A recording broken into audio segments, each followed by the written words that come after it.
Another day, another vlog. Thank you Lord for this day. Matagal na nga nanlas akong magluto ng merienda, kaya naman for today's video, hindi muna tayo magluluto ng ulam. Hi mga che! Welcome back to my vlog! Nung isang araw nga yung tatay ko, pag uwi niya, may dala siyang kalahating sako ng kamuting kahoy. Ay rugo, agad ko nga siyang tinanong kung bakit meron siyang dalang kamuting kahoy, wala namang kaming tanim na ganun. Sabi niya, pauwi na daw siya pagkatapos niya nga magpunta sa bukid. Tapos nakita niya nga daw yung nagtitinda ng kamuting kahoy na nabara nga yung gulong. Kaya ang ginawa niya daw pinagtawanan na lang niya. Siyempre, charis mo. Nang makita niya nga daw nahihirapan yung kanilang sasakyan, tinulak niya nga daw to. Tapos ayun, binigyan siya ng kamuting kahoy. Ay rugo, kareta meme kamutin dutong. Sana'y nabayanan nyo nering mayumo ang pungungot. Char! Bali kung makikita nyo nga doon sa first part ng video, nakayod na nga yung mga kamuting kahoy. Kaya naman ang ginawa ko, bumili na nga ako ng asukal, tapos itong kinayod na nyug. Dito nga sa nyug na binili ko, nagpapili talaga ako no medyo bata-bata para pag kinakain mo, may katas-katas ba, ganun. Anyway, dito nga, maglalagay na nga pala ako ng asukal. Bali pagkatapos nga pala makayod ng kamote, pinapiga ko nga din pala yan para mabawasan yung katas. Kung hindi kasi natin yan pipigain, ang tendency magiging sobrang lambot ng ating lulutuin. Bali ang lulutuin nga pala natin for today's video is pichi-pichi at hindi sampelot, ne? Actually, ilang beses na nga din pala ako nakapagluto ng ganto. Pero syempre, isi-share ko. Banta naman abalo, yun naman kananong gagawang makareni. Agyang basic yam. Sobrang dali lang din naman talaga kasing gawin nito. Kahit nakapikit ka nga, magagawa mo Char! Hindi ko nga pala nakilo tong mga kamote pero siguro sa tansya ko nasa 5 kilos. Bali yung binili ko nga pala na brown sugar 2 kilo na para at least hindi nga tayo makulangan. So heto, yung una ko nga ginawa yung 1 kilo muna yung i-dissolve natin dito sa kamoting kahoy. Tapos kapag naihalo na natin yan ng maayos, titikman natin. Kapag okay na, wag na natin dagdagan ng asukal. Pero pag gusto natin na medyo sweet, tsaka na lang tayo mag-adjust. Bali ako kasi hindi naman talaga ako mahilig sa sobrang tamis. Pero pinatikim ko nga dun sa hipag ko, sabi niya, dagdagan ko pa nga daw ng konting asukal. Para nga ako mas lalong kumapit yung lasa, abay gagamitan na natin ng mahiwagang kamay. Tatagalan kasi talaga ako sa paghahalo gamit yung sandok, kaya naman ginamat ko na lang. Ay nuko, nung pamenyaman kanini, ni talagang gumamit na akong magic sarap. Charis.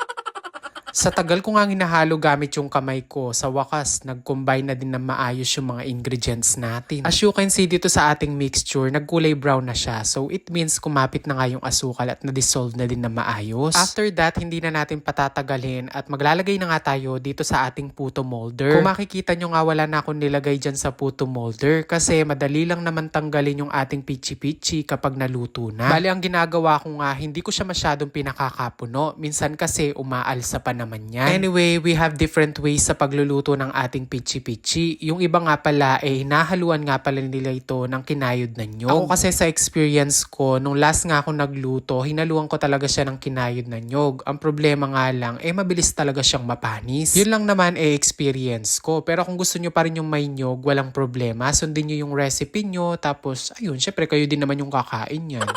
At after nga natin malagyan lahat itong mga puto molder, lilipat na natin sila dito sa may steamer. Malaking steamer nga pala yung gagamitin natin para isang salangan na lang. Ay rugo, kung yung maliit na steamer yung gagamitin natin, baka hapunan na hindi pa lututo. At eto, naipagpatong-patong ko na nga lahat at ready na nga to for steaming. Habang nga pala naglalagay ako kanina dun sa mga puto molder, nagpakulo na nga din pala ako ng tubig. And yes, opo, kailangan talaga kulong-kulo yung tubig bago natin ilagay yung ating mga pichi-pichi. At eto na nga, sa kasamaang palad, naubusan pa nga kami ng karga ng tangki. Ay, rugo, may malas tambagya. Since hindi nga masyadong pantay yung takip ng ating steamer, ginawang ko na lang ng paraan. Nagbasa ako ng tissue tapos tinakpan ko yung bawat sulok. Ay rugoy, yung nakukutang nung malutula kanyan. Malutula kasi pinpilan na akong beses mag-steam makanyan ng gagawan ko. Or kung wala naman kayong tissue, you can also use white clothes o kaya yung tinatawag nilang katsa. Hindi ko alam kung tama yung sinabi ko Yung ginagamit nila kapag may bagong panganak, gano'n. Hindi ko alam kung lampin o katsa. Basta yun na yun. Kayo na mag-adjust. Pero para mas madali, magbasa na lang kayo ng tissue. To be exact, bali pinakulang ko nga pala tong ating mga pichi-pichi ng 25 minutes. 25 minutes over medium fire dahil kulong-kulo naman na yung tubig natin kanina bago natin to isalang. And ayan, after 25 minutes na paghihintay, naluto na din yung ating pichi-pichi. Kung mapapansin nyo, gumamit nga pala ako ng malaking tray kasi kinulang nga yung ating mga puto molder. Makikita mo at masisigurado mo talaga na luto na to kung wala ka nang makikitang puti-puti dyan. Nung ating kamang-akit puti-puti ay may liliyite.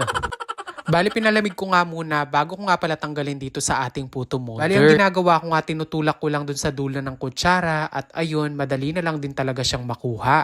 Sanay na kami sa gantong pagkakaluto ng pichi-pichi, yung medyo makunat siya at hindi malambot. At nang matapos ko nga matanggal lahat dun sa puto molder, ayan, naglagay na nga pala ako dito sa plato. Tapos, nagbudbud na din ako ng kinayod na nyog. This is also perfect kung meron kayong cheese. Bubudburan mo siya sa taas, tapos lagyan mo siya ng nyog. Ay, nako, mabsing-mabsi for sure. Kaya naman kung meron kayong mga kamoting kahoy dyan, ay sigurado, alam nyo na yung gagawin nyo. Ganun.